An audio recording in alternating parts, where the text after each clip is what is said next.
Pisatsa üllatas seekord kohe päris tugevalt. Näidati uusi mööblikollektsioone. Pisatsa on Eestis, kui ma ei eksi, juba meie poolt esindatuna siin 90. aastate lõpust.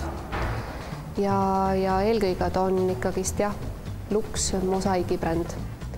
Kuid tõesti 2011. aastal lõi Pisatsa uue struktuuri, uue ettevõtte, Pisatsa Bagno, mis toodab aksessuaare, vannitoamööblit, lampe, nagisid, kõik, mis vannitoas vaja ja teeb koostööd siis kuulsate disaineritega.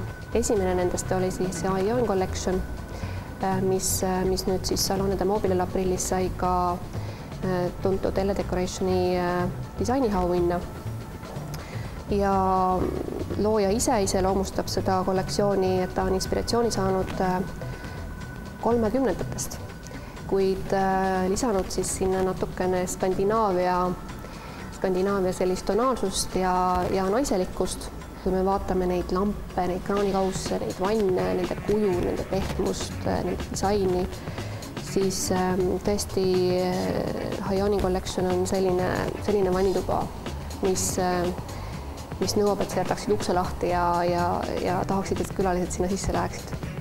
Ja teine collection siis on loodud Marcella Vandersi poolt ja tema inspiratsiooniallikas on olnud uus antiik ja seda kollektsiooni vaadates need peeglid, need lauad, samamoodi vannid, lambid, suured lühtrid, mis on tegelikult tuss, et seal on tema enda sõnade järgi inspiratsiooniks 2 jõudu, mis on inimeses.